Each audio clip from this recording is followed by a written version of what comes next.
काल दीदी तिच्या घरी गेली आणि आज मी माझ्या घरी जाणार आहे आणि मला येऊन आठवडा झाला आणि आठवडा कुठं गेला काही कळलंच नाही. आणि मी जाणार आहे म्हणून आईनं हळदी कुंकू आणलं मला लावायला, तर जानू काय माझ्या मागं राहते, तिनं पण लावून घेतलं. आणि आम्ही इतक्या दिवस राहून आता जाणार आहे म्हणल्यानंतर आईला नानाला काही करमणार नव्हतं म्हणून ती जानूला म्हणत होती तू थांब आमच्या जवळ म्हणून. या राहा मम्मीला जाऊ दे.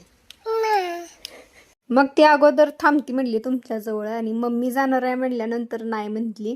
आणि आईकडे आल्यानंतर दिवस कुठं जाते ती कळत नाही आणि परत जाताना माघारी जाऊ वाटत नाही आणि गेल्यानंतर ना एक दिवस तरी मला करमतच नाही अजिबात. आल्या आल्या जानू तिच्या आईकडे गेली आणि उचलून घे म्हणली मला, मग त्यांनी तिला उचलून घेतलं थोड्या वेळ. नंतर ना मी माझ्या घरातल्या अवतारात आली आणि बॅगातले कपडे काढून आता व्यवस्थित ठेवा म्हणलं. बॅगातली पण ठेवली, घरात पण जरा अशी इकडे तिकडे कपडे पडलेली पोरांचीही व्यवस्थित ठेवली. तोपर्यंत माझी दिदी आली, ती माझी गाठ गेला कारण ती गावाकडनं आता परत माघारी जाणार आहे आणि जाताना म्हणली भेटून जाते. आणि इथं आलेल्या भूमीनं जानूच्या खोड्या काढायला चालू केलं. तिला अजिबात पटत नाही तिच्या अंगासंग झटलेलं.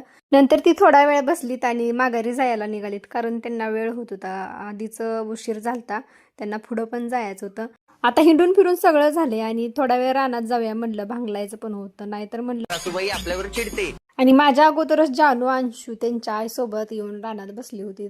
मग काय घेतलं खुरपं आणि लागली भांगलायला आणि थोडा वेळ भांगललं आणि घरी आलो.